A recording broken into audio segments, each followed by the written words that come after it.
कधीच नाही चुकणार तुमचे फेवरेट टीव्ही शोज झी5 सोबत, तेही एकदम फ्री। आजच्या सगळ्या मीटिंग्स तूच हँडल कर। हां, आणि त्या मीटिंग्स मध्ये काय होतंय ते मला कळव।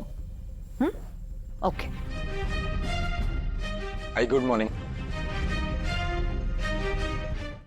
अरे वा, आई मुलाचा नवीन ड्रामा बघायला मिळणार आहे, मला मज्जा येणार। उद्याची मीटिंग ठरलेल्या वेळेस होणार ना, मग आपण सकाळी लवकर निघूया।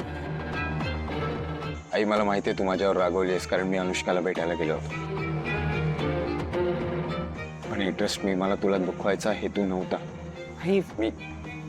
मी सांगितलं होतं त्याला जायला, माझ्या सांगण्यावरून गेला होता, त्याची काही चूक नाही आहे सगळ्यात। तू त्याला जायला सांगितलंस का?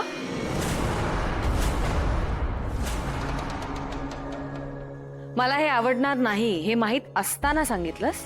बरं, तू सांगितलंस आणि आदित्य लगेच गेला तिला भेटायला का? त्याला आता स्वतः निर्णय सुद्धा घेता येत नाहीत? बापरे, मला वाटलं होतं प्रिया मॅडम समोर आई काय बोलणार नाही यार, पण आई तर खूपच भडकली। बघा ना वहिनी, याला कळायला हवं होतं ना की आपल्या आईला हे नाही आवडणार आहे, तरीही तुमच्या विरोधात जाऊन अनुष्काला भेटायला गेला। म्हणजे त्याला माहिती आहे की तुम्ही रागावणार, तरी सुद्धा।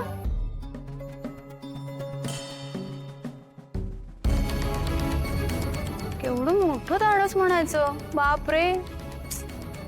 तो मला भेटायला आला होता।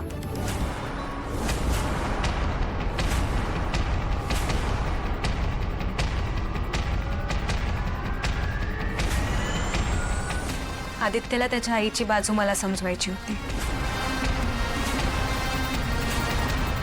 त्याला खात्री आहे त्याची आई कधीच चुकणार नाही।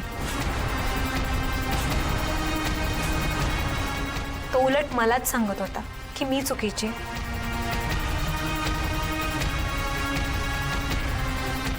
अहिल्या मॅडम, मी मान्य करते, मी चुकली।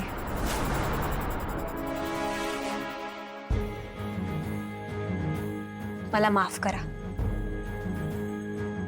आणि मॅडम, तुम्ही माझ्यासोबत जे काही केलं ते सगळ्यांना कळायला पाहिजे, बाकीचे सगळे भ्रमात आहेत।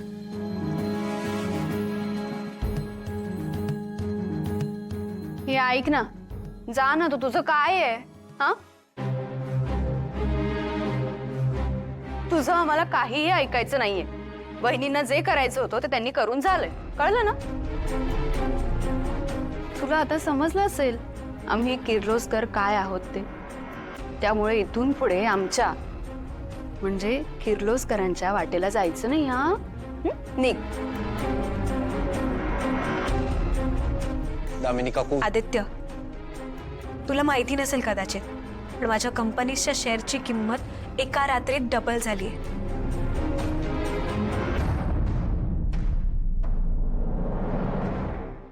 झी5 ॲप डाउनलोड करा आणि पहा सर्व एपिसोड्स एकदम फ्री।